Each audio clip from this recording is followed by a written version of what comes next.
lá atrás o Igor, ele colocou muito bem, olha, você tem que ver risco-benefício. Então, uma pessoa obesa pode ter um problema no futuro, porque não está mapeado ainda, nem tanta gente usou há não tanto tempo. Pode, mas o risco dela permanecer obesa é muito grande. É muito maior. Agora, a socialite quer perder 2 quilos, será que não é melhor fazer só a dieta, em vez de injetar o Ozempic? Porque tem um risco que pode estar não mapeado? Então, isso eu também lembro na época da vacina. Acho que a gente já pode falar de vacina agora, né, o Igor? Não sei, eu não tenho certeza. Mas eu vou dar um exemplo aqui, por exemplo. Eu não tenho certeza, mas tudo bem, vai lá. O meu avô, ele não queria tomar a vacina. E aí minha avó falou, fala com o seu avô pra ele tomar a vacina. Daí eu falei, vô, você já é idoso, vale a pena tomar a vacina. E o meu irmão, que na época tinha 13 anos... 13, Eu falei, ó, você não vale a pena tomar, porque Covid pra criança, pelo que eu vi até agora, é muito brando o efeito. Aí meu avô depois falou, ué, mas você quer que eu tome? E ele não, daí eu falei, você tem 80 anos, se pegar é caixão em vela preta. Agora ele tem 13, se ele pegar não vai acontecer quase nada, né? Porque pelo que a gente tá vendo, não tem efeito tão grande. Esse é o jeito inteligente de olhar a situação. Mas pro pessoal que fica só na superfície, fala, olha só, você não... Ou você não gosta do seu irmão ou do seu avô. Alguns escolhem um lado, né? Vamos dizer assim. As pessoas são muito assim na ciência também, né? A gente usa muito dentro da medicina e de outras áreas, basicamente, Thomas Bayes, um probabilístico, que a gente vai sempre analisar a probabilidade de cada evento dentro daquele conjunto de características que eu tenho ali. Assim que eu tomo uma decisão, entendeu? Então, poxa, a socialite vai usar? Beleza, mas primeiro, vai ser uma muleta? Vai ser uma muleta. Ela pode criar uma adição, porque se ela tirar, ela vai ter um reganho muito possível. E aí? E vai ficar. Não sei daqui a 10, 15 anos o que vai acontecer. E se eu descobrir que uma linhagem de carcinoma epitelial pode surgir com o uso do GLP na pele... Tô dando um exemplo aqui, viu? É um exemplo, tá? Hipotético. Não tô falando isso não, tá, pessoal? Então, tem que ter esse preciosismo. Virar um 4 de 30 segundos. Então, assim, poxa, aí lá na frente, bom, tudo bem, é o que você falou, paciente com obesidade, beleza. Um outro ali, talvez não é o mais interessante. E já entrando um pouco, não sei se você quer falar alguma coisa, Igor? Não, só complementar, é que a gente falou muito dos malefícios associados a ser obeso. E um ponto muito importante que eu queria trazer é, cara, o Ozempic ele só é tão bom assim, e aí isso também dá um destaque do quão cautelosas as pessoas precisam ser quando elas não têm obesidade, não têm problemas em saúde, é que o Ozempic só é tão bom assim, e os medicamentos similares a ele, porque a obesidade é muito ruim. A obesidade é só por causa disso. Porque a obesidade tem tantas comorbidades que associa a ela, ela causa muitas outras comorbidades, ela reduz a sua expectativa de vida, ela aumenta o risco de morte em 18%. Cara, é tão ruim que esse medicamento ele de fato consegue ser benéfico. Agora, a balança de risco-benefício para pessoas que não têm obesidade vai ser bem diferente.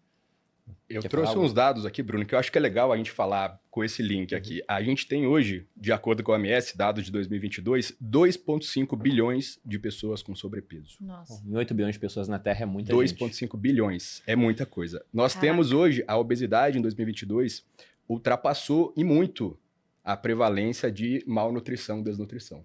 Eu sempre cito isso. Você chegou a ver isso? Tem gente que é mais...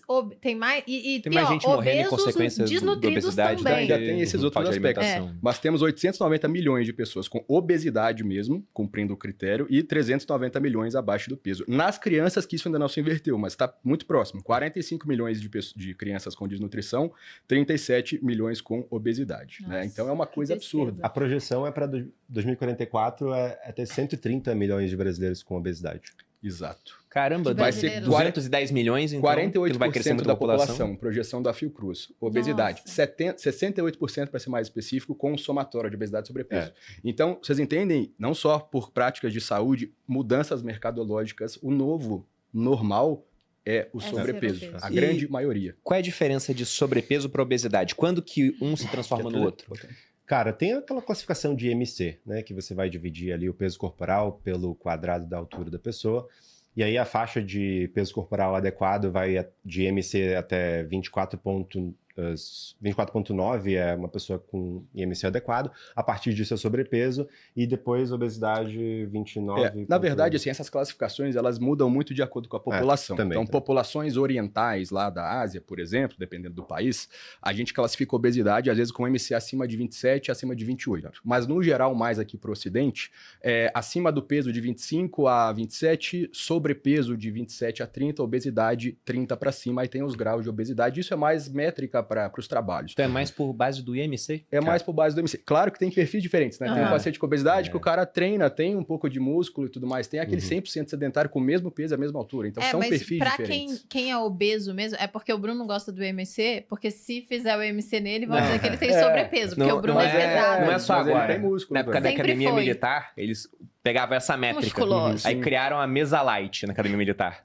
Era uma mesa que tinha pão integral, era uma comida melhor. Mesa light. E eu fui parar na mesa light, porque eu tinha massa muscular, era mais baixo, né? Então meu IMC dava mesa light. Já tava lá eu com um monte de gordinho. E o cara era engraçado, né? Porque eu lembro do cara que a gente usava de gordo na AMAN. E o cara não era gordo. Tinha uma barriguinha só, porque todo mundo fazia muito exercício lá. Tem um amigo nosso, inclusive o Bola, o que chama o BO, que a gente abraça pro BO, inclusive. Que o BO Bola não era bola. Ele era atleta, Nadava ele nadava pra caramba. Ele só tinha uma barriguinha assim. Mas e os meninos é porque é homem, né? É uma academia militar mas diferente. vocês entendem como a obesidade é uma coisa muito dinâmica e complexa? Você tem pacientes com perfis completamente diferentes. Mas antigamente não se tinha, é isso que o Bruno tá falando, né? Não se tinha esse sobrepeso todo. Não, inclusive quando eu saí do exército, logo antes de sair, teve uma estatística que eu fiquei sabendo que ela era assustadora, porque levantaram que no exército, onde você tem treinamento físico-militar todo dia, tem lá no quadro horário, né? Sempre vai ter um espaço para fazer educação física. Você tinha mais da metade do efetivo com sobrepeso. Eu falei, caramba, se no exército tá assim, o cara fazendo exercício, Deus, não sei como é que tá hoje, já faz 7 anos. Sim. Mas se tava assim naquela época, imagina o restante do Brasil. Sim, mas é alarmante, ó. Eu trouxe alguns dados aqui, ó, do Vigitel, de 2006 para 2019, a gente dobrou. Então, 2019 estava 20,3%. Mas aí veio a pandemia. O que vocês acham que a pandemia fez com Piorou, porque eu lembro dos memes. O meme na pandemia... Eu citei muito isso, né? Eu falei, olha só como é que são as coisas. Uma pandemia dessas há 100 anos, como foi a gripe espanhola, o pessoal trancado em casa, tem gente morrendo de fome. De fome. Na pandemia, teve gente morrendo de fome? Teve. Mas os casos mais comuns era o pessoal engordando na pandemia. Sim. Exato. Eu, inclusive. Então, aumentou de produção alimentar, a densidade dos alimentos. Uma coisa bem bacana sobre esse dado... A gente bebeu, a gente cachaçou, né? Eu, pelo menos, eu bebi bastante na pandemia. Uma coisa bem bacana sobre esse dado é nos Estados Unidos. A gente aqui no Brasil não tem essa informação, pelo menos eu não consegui. Que lá nos Estados Unidos a gente vem com um aumento da obesidade, bom, no mundo inteiro, né? Nos Estados Unidos principalmente, ao longo das décadas, né? E, cara, eu acho que em 2020, se eu não me engano, eles chegaram num pico de 42% de prevalência de obesidade. Aí, claro, vai para 60% e quase 70% se a gente coloca o sobrepeso junto, né?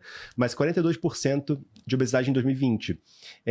E o único momento em que essa tendência ameaçou mudar, e na verdade ela mudou, foi justamente quando o Ozempic entrou no mercado lá nos Estados Unidos, que foi ali para 2021, 2022, começou a ser muito mais prevalente o uso, e as pessoas lá, muita gente usa, e a projeção é para muito mais gente utilizar. Entrou lá com força. Exatamente. E essa tendência reduziu. Então você estava aumentando 42% ali em 2020, 2022 caiu 5%. Olha...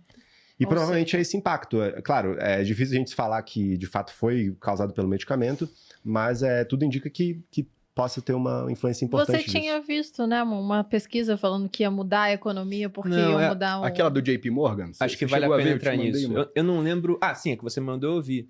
Mas eu lembro conversando com um analista que tinha voltado de uma feira internacional, e aí o pessoal tava falando muito sobre essas novas drogas, os Ozempic e os seus similares, falar um pouquinho sobre como poderia mudar várias dinâmicas, porque a gente não pensa geralmente, né? A gente tem uma cabeça muito linear, mas o mundo é um grande teorema de Pareto. Você não tem distribuição igual de nada. Então, se a gente pensa em consumo de doces pelo mundo, não é que cada pessoa come um doce por dia.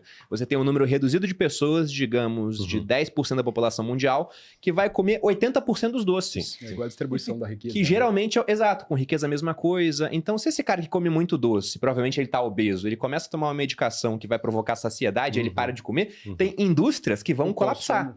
Então, essa é uma pergunta que eu acho interessante.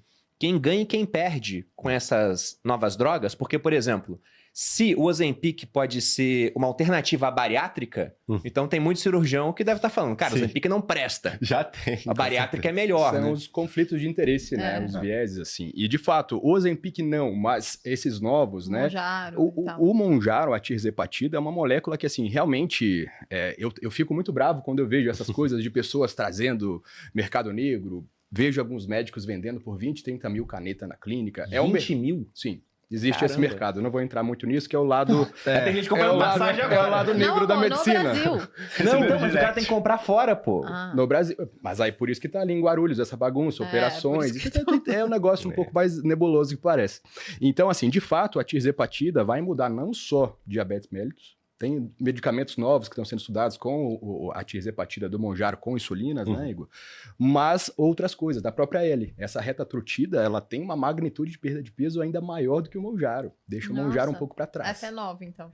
Ela não está comercializando ainda. E ela que fez essa última esticada dos dados preliminares da Eli Lilly, entendeu?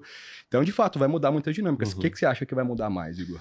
Cara, tem muita questão da própria indústria. Vai ser interessante ver o que a indústria alimentícia vai fazer em relação a isso, né? Tipo, em relação à mudança do padrão alimentar.